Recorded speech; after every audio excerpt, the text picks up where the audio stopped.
जय हिंद। तो देखते हैं एक बहुत इम्पोर्टेंट टॉपिक चेयरमैन और डिप्टी चेयरमैन के बारे में। काफ़ी इम्पोर्टेंट टॉपिक है पॉलिटी का। तो समझते हैं कि आखिर क्या होता है चेयरमैन और डिप्टी चेयरमैन। तो देखिए, सबसे पहले एक बात आप अपने दिमाग में बिठा लीजिए कि जब भी हम चेयरमैन या डिप्टी चेयरमैन के बारे में बात करते हैं इन टर्म्स ऑफ पार्लियामेंट, कि मतलब जब भी हम पार्लियामेंट में चेयरमैन और डिप्टी चेयरमैन की बात करेंगे तो ये हमेशा राज्यसभा में ये होते हैं दोनों। कहने का मतलब है पार्लियामेंट के दो हाउस होते हैं, लोकसभा और राज्यसभा। तो चेयरमैन और डिप्टी चेयरमैन राज्यसभा के अंदर होते हैं, ठीक है ना। और लोकसभा के अंदर स्पीकर और डिप्टी स्पीकर होते हैं, तो उसके बारे में भी बाद में पढ़ेंगे। लेकिन अभी फ़िलहाल चेयरमैन और डिप्टी चेयरमैन किस में होते हैं? हमेशा राज्यसभा में होते हैं, इसको ध्यान में रखिएगा। और इसके बारे में आर्टिकल 89 डील करता है ऑफ इंडियन कॉन्स्टिट्यूशन, ठीक है। आर्टिकल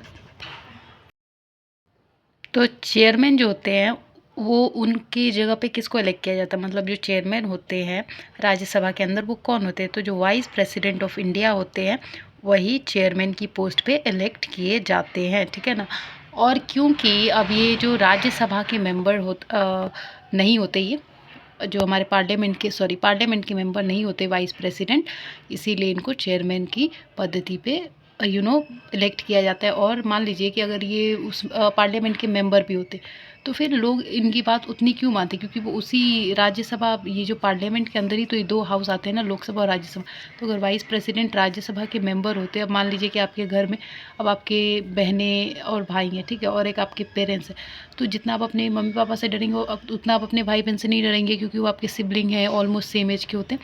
तो यही यहाँ पे समझने का एक तरीका है कि जो वाइस प्रेसिडेंट अगर पार्लियामेंट के मेंबर होते तो यहाँ पे कोई इनकी बात नहीं मानता, कोई इनको रिस्पेक्ट नहीं करता। पर चेयरमैन क्योंकि एक बहुत हाई पोस्ट है जो कि राज्यसभा को हैंडल कर रही है, तो इसीलिए वाइस प्रेसिडेंट जो है पार्लियामेंट के मेंबर नहीं होते और वाइस प्रेसिडेंट ही चेयरमैन होते हैं राज्यसभा के, समझ में है। इसके अलावा जो प्रिसाइडिंग होते हैं ना, प्रिसाइडिंग मेंबर जो होते हैं या प्रिसाइडिंग ऑफिसर होते हैं वो चेयरमैन होते हैं। चेयरमैन कौन होता है? Vice president.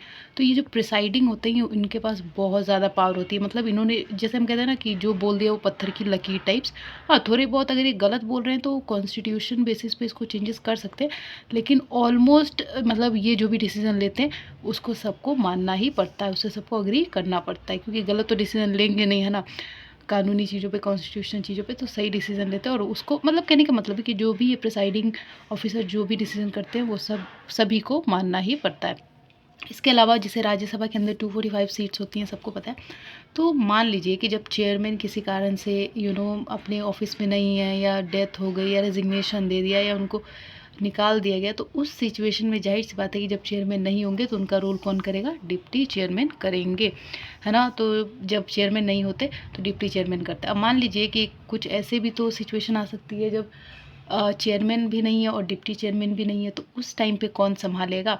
तो उस टाइम पे जितने भी राज्यसभा के इन 245 मेंबर में से जो 6 सीनियर मेंबर होंगे। अब सीनियर मेंबर ये नहीं कि एज के बेसिस पे हम देख रहे हैं, नहीं। यहाँ पे सीनियर से मतलब हमारा एक्सपीरियंस बेसिस। मतलब मान लीजिए कि जैसे लोकसभा 6 ईयर के लिए इसका टेन्योर होता है ना, राज्यसभा का 5 ईयर का टेन्योर होता है। और हमेशा याद रखिएगा, और सॉरी, लोकसभा का 5 ईयर का टेन्योर होता है, और हमेशा याद रखिएगा कि राज्यसभा का टेन्योर 6 ईयर्स का होता है। तो मान लीजिए कि कोई एक नेता है या कोई एक मेंबर है जो 6 साल में 6 साल का होता है, वो 4 बार इलेक्ट हो गया। और उसी तरीके से अब 245 में से कोई ऐसे 6 हमें मेंबर निकालने हैं जो कि ज़्यादा बार इलेक्ट हुए होंगे, तो उन्हीं 6 में से किसी एक को एज अ चेयरमैन या deputy chairman president temporary term के लिए इलेक्ट करते हैं, और तब तक के लिए वो ऑफिस संभालते हैं जब चेयरमैन और डिप्टी चेयरमैन प्रेजेंट नहीं होते। तो वही अगर हम बात करें यहाँ पे, तो जब मान लीजिए कि अगर चेयरमैन को रेजिग्नेशन देना होगा, चेयरमैन कौन होता है? हमारे वाइस प्रेसिडेंट, जाहिर सी बात है। और जब चेयरमैन को रेजिग्नेशन देना होता है तो प्रेसिडेंट को देते हैं, और जब डिप्टी चेयरमैन को रेजिग्नेशन देना होता है तो वो ऑब्वियसली चेयरमैन को ही देते हैं। एंड चेयरमैन और डिप्टी चेयरमैन जो है हमारे आर्टिकल 89 से डील करता है। और राज्यसभा के अंदर 245 सीट्स होती हैं, और चेयरमैन को हिंदी में सभापति कहते हैं और डिप्टी चेयरमैन को उपसभापति कहते हैं। तो आई होप आपको क्लियर होगा कि चेयरमैन और डिप्टी चेयरमैन क्या है। तो तब तक के लिए इतना ही। जय हिंद। फिर मिलेंगे न्यू वीडियो के साथ, और चैनल को सब्सक्राइब कर लो। Thank you.